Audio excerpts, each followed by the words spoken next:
सुमन अपने घर में अपने बड़े बेटे कुलदीप और बहू अंजलि के साथ रहा करती थी। सुमन का छोटा बेटा अतुल अमेरिका में नौकरी कर रहा था।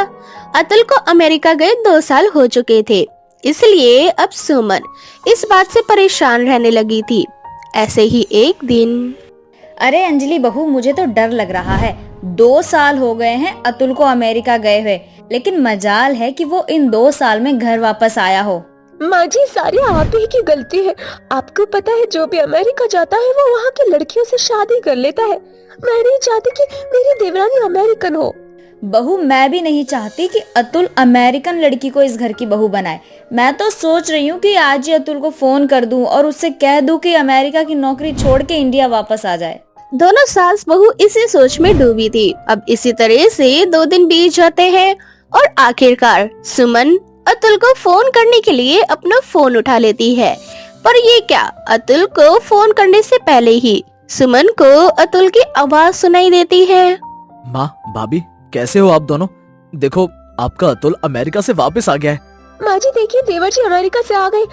पर माँ जी, देवर जी के साथ एक लड़की भी है। अतुल बेटा, तेरे साथ ये लड़की कौन है? देखने में तो अंग्रेजन लग रही है। माँ, भाभी, ये लड़की मेरी बीवी है, जूली। अब आप खुश हो जाइए भाभी, आपको हमेशा से अपने लिए देवरानी चाहिए थी ना, ले आया मैं आपके लिए देवरानी, वो भी अमेरिका से। पर देवर जी, मुझे अमेरिकन देवरानी नहीं चाहिए थी। एक बार आप हमसे भी तो पूछ लेते, कहाँ ये अंग्रेजन अमेरिका की रहने वाली और कहाँ हम हिंदुस्तानी। क्या हुआ भाभी, अगर जूली अमेरिकन है तो जूली को इंडियन लोग और यहाँ की संस्कृति बहुत पसंद है। आप लोग शांत हो जाइए, बहुत जल्द जूली आप लोगों के साथ घुल मिल जाएगी।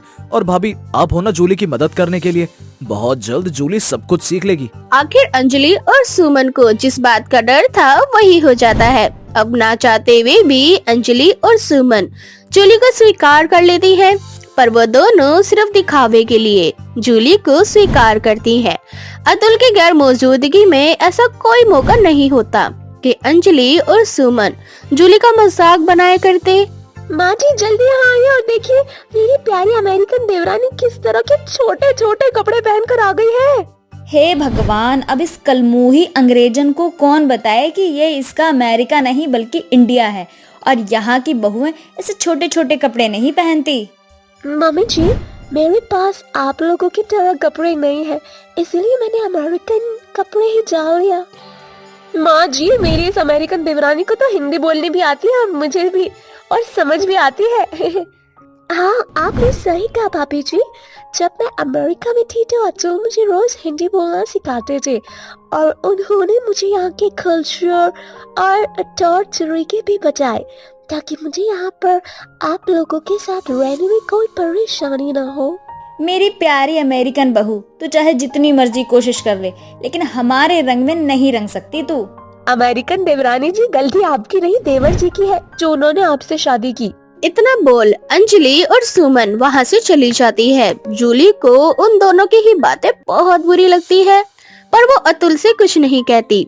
समय यूं ही बीतता जाता है और जूली अपनी जेठानी और सास का दिल जीतने के लिए इंडियन खाना बनाने की कोशिश करती है। पापी जी और मम्मी जी, देखो मैंने इंडियन फूड बनाया। अरे तुम तो अमेरिका में मांस मच्छी खाती हो ना, जिस हाथ से तुम मांस मच्छी खाती हो उसी हाथ से तुमने हम पंडितों के लिए यानी इस घर के लिए खाना बनाया। राम राम राम, तुम तो हमारा धर्म भ्रष्ट करना चाहती हो। पर मैंने तो पिछले 1 साल से मांस मच्छी नहीं खाई और नहीं छुआ, और इस घर में कोई मांस मच्छी नहीं खाता, ये बात मैं बहुत अच्छे से जानती हूँ। देख बहू, तूने कितने सालों से मांस मच्छी खाई हो या फिर नहीं खाई हो, इससे हमें जरा भी फर्क नहीं पड़ता। आज हमारा पेट थोड़ा भरा भरा है, इसीलिए हम हल्का फुल्का खाना खाने जा रहे हैं। चल अंजलि बहू। इस तरह से अंजलि और सुमन जूली के हाथ का बनाया हुआ खाना नहीं खाते और वहाँ से चली जाती है। अब इसी तरह से कुछ दिन बीत जाते हैं और ऐसे ही एक रात। माफ करना अमेरिकन देवरानी, पर हमारे घर में ब्रेड सैलेड ये सब कुछ कोई नहीं खाता। हम तो घी तेल मसाले खाने वाले लोग हैं, यही खाते हैं, इसलिए आज तुम्हें घी से लिपटा हुआ पराठा ही खाना पड़ेगा। नो प्रॉब्लम भाभी जी, मुझे तो पराठा वैसे भी बहुत अच्छे लगते। शुक्रिया पराठा देने के लिए। क्यों भाभी, हैरान हो गई ना आप भी? मैंने पहले ही कहा था ना, जूली को इंडियन लोग और यहाँ की संस्कृति बहुत पसंद है। उसे हम लोगों के साथ घुलने मिलने में ज्यादा समय नहीं लगेगा। इतना बोलकर जूली और अतुल खाना खाकर वहाँ से चले जाते हैं। पर ये सब देखकर अंजलि को बहुत गुस्सा आता है। अब इसी तरह से कुछ महीने बीत जाते हैं। अतुल, मम्मी जी और पापी जी घर में साड़ी पहनते हैं, मुझे भी साड़ी पहनी है। मेरे पास साड़ी नहीं है, क्या तुम मेरे लिए साड़ी ला सकते हो? बस इतनी सी बात, मैं कल शाम को घर आते हुए तुम्हारे लिए साड़ी ले आऊंगा। अब जूली YouTube से साड़ी पहनना सीखती है और काफी हद तक वो साड़ी पहनना सीख भी जाती है। अब इसी तरह एक दिन अतुल को पूरे परिवार के साथ किसी पार्टी में जाना था और इसलिए पहली बार जूली साड़ी पहनकर आती है। अरे देवरानी जी, ये चद्दर क्यों लपेट कर आ गई? तुम्हारी बस की नहीं है साड़ी पहननी? क्यों पार्टी में अपनी बेइज्जती करवाना चाहती हो? जाओ जाकर अपने कटे पुटे कपड़े पहन लो, वही जो तुम छोटे छोटे कपड़े पहनती हो वही पहन लो। पर मुझे भी पार्टी में तुम लोगों की तरह साड़ी पहन कर जाना है। मुझे साड़ी पहनना बहुत पसंद है। मैंने अतुल जी से बहुत प्यार से अंजलि और सुमन की ऐसी बातें सुनकर जूली की आंखों में आंसू आ जाते हैं और ये सारी बात अतुल अपनी कानों से सुन लेता है। जूली, माँ और भाभी ने तुम्हें अब तक नहीं अपनाया। तुमने ये बात मुझे पहले क्यों नहीं बताई? कुछ बचाने लायक था ही नहीं। देख रही हो भाभी, आपके इतने बुरे बर्ताव करने पर भी जूली आप दोनों की साइड ले रही है। वो हर दिन यही कोशिश करती है कि आप लोग का दिल जीत सके, पर आप दोनों हर दिन इस कोशिश में लगी रहती हो कि इससे और कितनी ज्यादा नफरत की जा सके। और आप दोनों इससे इतनी नफरत सिर्फ इसलिए करती हो क्योंकि ये अमेरिकन है। ऐसी बात नहीं है देवर जी, बस मैं देवरानी को इसीलिए पसंद नहीं करती थी क्योंकि मैं नहीं चाहती कि मेरी देवरानी अमेरिकन हो, क्योंकि मैं चाहती थी कि मेरी देवरानी हिंदुस्तानी हो, जिससे मेरे सोच विचार मिल सके। भाभी, आप एक बार जूली से बात करके तो देखो, उसके पास बैठकर तो देखो, उसकी सोच आपकी सोच जरूर मिलेगी। माँ, एक बार मौका तो दो जूली को। अतुल की बातें सुनकर अंजलि और सुमन की नजरें शर्म से नीचे झुक जाती है और वो दोनों जूली को अपनाने के लिए उसे एक मौका देते हैं और जूली उस मौके पर खड़ी उतरती है, जिसके बाद अंजलि के मन से अमेरिकन देवरानी का भेदभाव खत्म हो जाता है। रूपा के 5 बेटे थे और उसके 5 बेटे की शादी की उम्र हो गई थी। अब बस रूपा ये चाहती थी कि उसके घर में आने वाली 5 बहुएं संस्कारी हो, जैसे उसे रीना, मीना, पूजा, आरती और कविता के बारे में पता चलता है। वो बिना कोई देरी किए अपने बेटों का रिश्ता उन लड़कियों से तय कर देती है। मुझे तो बस अपने घर के लिए संस्कारी बहुएं चाहिए थी। आपकी 5 ही बेटियां बड़ी संस्कारी हैं, इसीलिए मुझे आपकी 5 बेटियां पसंद है अपने बेटों के लिए। अब तो बहन जी आप बस शादी की तैयारियां कीजिए। अब क्या था, अब बहुत जल्द रूपा अपने बेटे की शादी 5 संस्कारी लड़कियों से करवा देती है। पर शादी होने के बाद रूपा की 5 बहू घूंघट में ही रहती। समय यूं ही बीतता जाता है और देखते ही देखते शादी को 2 महीने हो जाते हैं। पर इन 2 महीनों में बेचारे खुद रूपा ने भी अपनी उन 5 बहुओं में से किसी भी एक बहू का चेहरा नहीं देखा था। ऐसे ही एक दिन, माँ जी, खाना तैयार हो चुका है, आकर खा लीजिए। अरे मेरी 5 संस्कारी बहुओं में से एक नालायक बहू भूल गई क्या? आज तेरी सास का उपवास है। पर माँ जी, आज तो खाना मीना ने बनाया है और मुझे अच्छे से याद था कि आज आपका व्रत है। मीना अपने आगे किसी की चलने कहाँ देती है। अच्छा, आज मीना बहू ने खाना बनाया तो बाकी दिन इतना टेस्टी खाना कौन बनाता था? माँ जी, आपकी 5 बहुएं बहुत ज्यादा संस्कारी हैं, साथ ही साथ बहुत ज्यादा इंटेलिजेंट भी हैं। हम 5 ने अपना दिन चुन रखा है खाना बनाने का। सोमवार को खाना मैं बनाती हूँ, मंगलवार को मीना, बुधवार को आरती, वीरवार को पूजा और शुक्रवार को कविता। अच्छा बहू, तो फिर बाकी के 2 दिन खाना कौन बनाता है? और बाकी के 2 दिन हम 5 बहुएं मिलकर खाना बनाती हैं। इस तरह से रीना अपनी सास से बात करके वहाँ से चली जाती है, जिसके बाद रूपा की 5 बहू एक साथ बैठकर खाना खाती है और रूपा आराम से टीवी देखने लगती है। रूपा टीवी देख ही रही होती है कि तभी उसके घर की एक पड़ोसन आती है, जो उसकी 5 बहुओं को एक साथ मिलकर खाना खाता हुए देख रूपा से कहती है, तेरे तो भाग खुल गए रूपा, जो तुझे ऐसी 5 संस्कारी बहू मिली है। अभी के जमाने में भला कौन सी बहू घूंघटों में रहना पसंद करती हैं? लेकिन तेरी बहुएं घूंघट में रहती हैं। मैंने तो आज तक किसी भी बहू का चेहरा भी नहीं देखा तेरी। मैंने तो आज तक अपनी बहुओं का चेहरा नहीं देखा, भला ये कहाँ से देखेगी? अरे रूपा, अब तू फिर से सोच में डूब गई। अच्छा, तू यही सोच रही होगी ना कि आखिर मैं तेरे घर में आकर तेरी बहू की इतनी तारीफ क्यों कर रही हूँ। कहते तुम बिल्कुल सही रही हो बहन, सोच तो मैं भी कुछ ऐसा ही रही थी। और दूसरों के घर में जाकर जो चुगली करती है वो आज मेरे घर में आकर मेरी बहू की तारीफ कर रही। ये बात मुझे कुछ हजम नहीं हुई। ये बात तो मुझे खुद भी हजम नहीं हुई कि आज पहली बार मैं चुगली ना करके किसी की बहू की तारीफ कर रही हूँ। और क्या है ना बहन, मेरे पास चुगली करने के लिए कोई बात नहीं है, तो सोचा तुम्हारे घर में आ जाऊं और तुम्हारी बहू का चेहरा देख लूं एक बार। क्या पता तुम्हारी बहू को देखने के बाद मेरे पास चुगली करने के लिए कुछ बातें आ जाएं। अगर ऐसी बात है तो फिर बिना मेरी बहू का चेहरा देखे भी तो चुगली कर सकती है। रूपा, क्या सोचने लगी? अगर तुम्हारी आज्ञा हो तो क्या मैं तुम्हारी बहू का चेहरा देख सकती हूँ?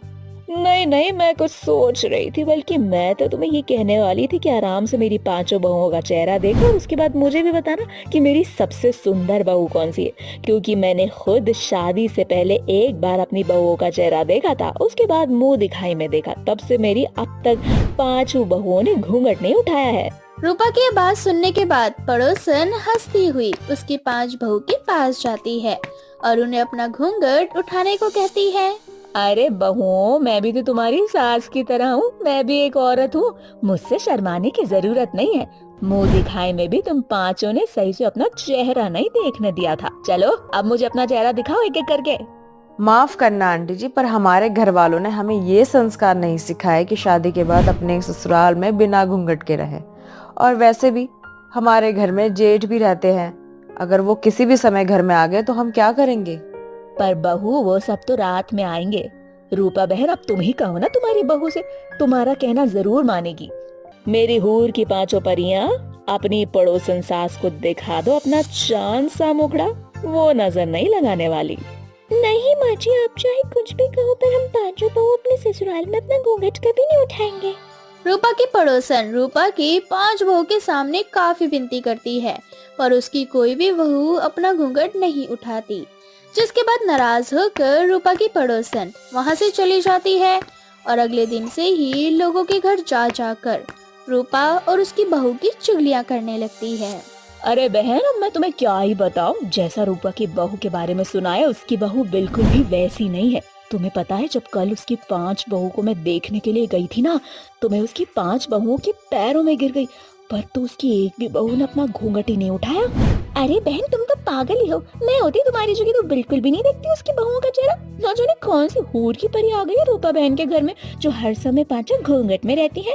अरे बहन, उनकी बहुओं की कोई गलती नहीं है, ये सब किया कराया तो रूपा बहन का है।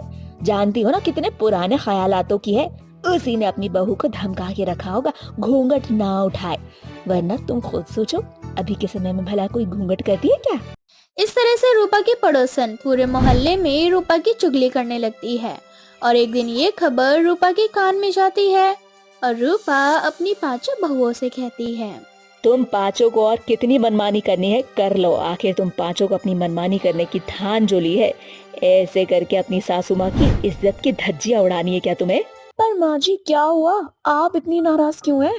अरे अब होने को बचाई क्या है, शादी को 4 महीने हो चुके हैं, पर इन 4 महीनों में आज तक अपनी बहुओं को मैंने देखा नहीं और ना ही मोहल्ले की किसी भी औरत ने देखा। अब सभी औरतें आपस में बातें करती हैं कि मैंने तुम्हें घूंघट में रखा है, मेरे कहने से तुम घूंघट में रहती हो। पर माँ जी, ये सब तो बिल्कुल झूठ है। अब तो हमेशा हमें घूंघट हटाने को कहती हो, फिर ऐसी अफवाह हमारी पड़ोस की औरतें क्यों फैला रही हैं? वो इसीलिए मेरी बेवकूफ बहू हो, क्योंकि तुम पांचों हर समय घूंघट में रहती हो। और उस दिन जब हमारी प्यारी पड़ोसन तुम्हारा चेहरा देखने के लिए आई थी, तो तुमने उसे अपना चेहरा नहीं देखने दिया। अगर तुम 5 बहुएं मेरी जरा सी भी इज्जत करती हो तो अभी से ये घूंघट करना छोड़ दो, और अगर तुमने अभी घूंघट करके रखा तो मैं ये घर छोड़ दूंगी। नहीं माँ जी, सास के बिना ससुराल अधूरा होता है। अब हम घूंघट नहीं करेंगे, आपकी इज्जत ही हमारी इज्जत है। उस दिन के बाद रूपा की 5 बहू बिना घूंघट के रहती है, जिसके बाद रूपा अपने मोहल्ले की सभी औरतों का मुंह बंद करवा देती है। एक सेठ अपने गहनों को तिजोरी में अच्छे से रख देता है और उसे लॉक मारकर सोने के लिए चला जाता है और खुद से बोलता है, अब ये गहने पूरी तरह से मेरे हुए, अब मैं इस गहनों को काफी महंगे दामों पर बेचूंगा। इतना बोलकर वो अपने कमरे की लाइट बंद करके सोने लगता है। उसके घर का दरवाजा अपने आप खुल जाता है। दरवाजा खुलते ही सेठ की आंखें खुल जाती हैं और वो देखता है कि एक साया उसकी ओर बढ़ रहा है और उस परछाई को देखते ही सेठ बोलता है, कौन है?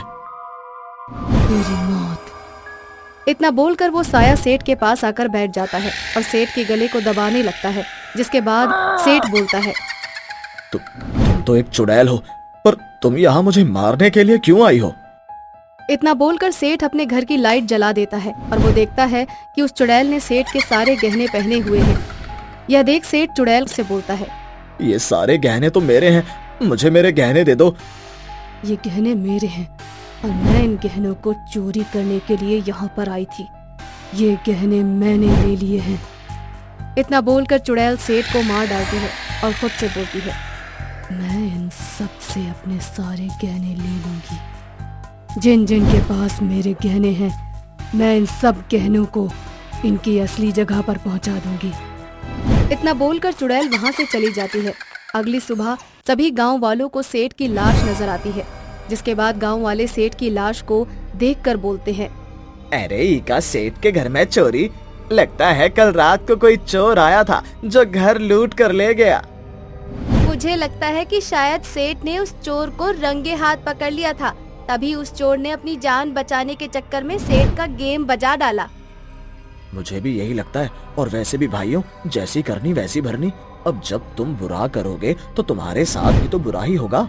ये सेठ बहुत ही लालची था, हर किसान के गहनों को हड़प लिया करता था। लोग इसे अपने गहने गिरवी क्या देते थे, ये ब्याज पर ब्याज लगाकर उनसे उनके गहने छीन लिया करता था।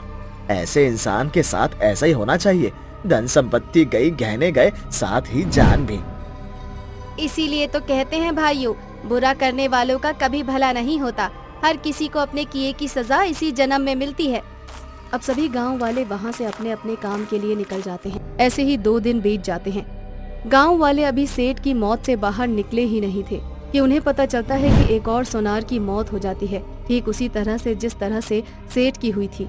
जब यह खबर गांव वालों को लगती है तो सभी गांव वाले बड़े ही अचंभित होते हैं और एक दूसरे से बोलते हैं, अरे गांव वाले, मुझे तो लगता है ये किसी चुड़ैल का काम है, वरना तुम सब खुद ही सोचो, अभी सेठ को मरे 2 दिन भी नहीं हुए, फिर से एक नई मौत। सोनार सेठ भी सोने चांदी का लालची था, उसे भी अपना घर गहनों से भरना पसंद था। और अभी जो सोनार मरा है उसका हाल भी यही था। और तो और चोर अपनी निशानी भी नहीं छोड़ता। जो भी हो बहन, मुझे तो लगता है कि अपने गांव में जितने भी पापी लोग बैठे हैं, उनके पापों का घड़ा भर चुका है। अब बहुत जल्द जो भी कोई हो, चाहे वो चुड़ैल हो या इंसान, वो उन सबको उनकी सही जगह पर पहुंचा देगी। पर भाई साहब, अगर ये काम किसी चुड़ैल का निकला तो ये हमारे गांव वालों के लिए एक बहुत बड़ी मुसीबत बन सकती है। कह तो तुम बिल्कुल ठीक रही हो बहन, पर मुझे समझ नहीं आ रहा कि आखिर एक चुड़ैल गहनों की चोरी क्यों करेगी। ये बात तो अब हमें सिर्फ पहाड़ी वाले बाबा ही बता सकते हैं। अब सभी गांव वाले आपस में चुड़ैल की बातें करने लगते हैं, साथ ही पहाड़ी वाले बाबा की भी। जब ये खबर पास के एक छोटे से सुनार के कानों में पड़ती है तो उसके कान भी खड़े हो जाते हैं और वो खुद से बोलता है, मैं भी एक सुनार हूँ और मेरे पास भी तो बहुत सारे गहने हैं। आखिर लोगों को लूट लूट कर ही तो मैंने अपनी छोटी सी दुकान को बड़ी बनाया है। अगर इस बार चुड़ैल ने मुझे खत्म कर दिया तो नहीं, मुझे गांव वालों के साथ मिलकर रहना चाहिए और उस पहाड़ी वाले बाबा के पास जाना चाहिए। मैं कल ही पहाड़ी वाले बाबा के पास जाऊंगा। अब सोनार भी पहाड़ी वाले बाबा के पास जाने की ठान लेता है और रात को आराम से अपने घर में सो जाता है। रात के 2 बज रहे होते हैं, तभी तेज हवाएं चलने लगती हैं। उसके घर का दरवाजा भी खुल जाता है। जैसे ही उसके घर का दरवाजा खुलता है, सोनार की आंखें खुल जाती हैं और वो डरते हुए बोलता है, कौन है यहाँ? मैं हूँ सोनार, तुम मुझे भूल गया? मैं मीना। याद कर आज से कुछ साल पहले तूने क्या किया था मेरे साथ। चुड़ैल के इतना बोलते ही सोनार को कुछ याद आने लगता है। एक पति पत्नी कुछ गहने लेकर सोनार के पास आते हैं और उसे वो सारे गहने बेच देते हैं। तभी वहाँ मीना नाम की एक लड़की आती है जो सोनार से बोलती है, सोनार अंकल, ये मेरे गहने हैं।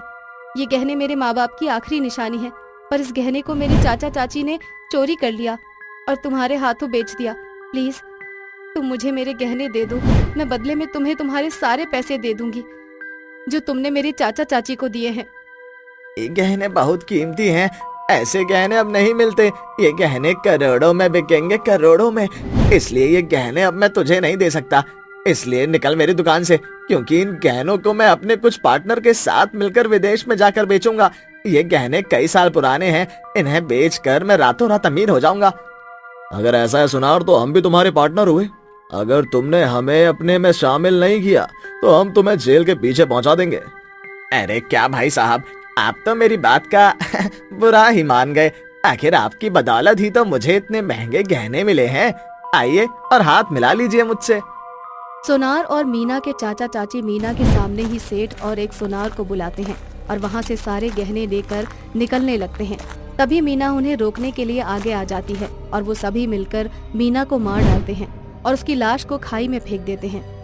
मुझसे गलती हो गई, मुझे माफ कर दो। देखो, तुम्हारे कुछ गहने मेरे पास हैं, तुम चाहो तो वो गहने ले सकती हो, ठीक उसी तरह से जैसे तुमने सेठ और उस छोटे सुनार को मारकर वो गहने चोरी करे थे। वो गहने मेरे हैं और मैं उन्हें लेने के लिए यहाँ पर आई हूँ और तुम लोगों ने मुझे ही गहना चोर चुड़ैल बना दिया।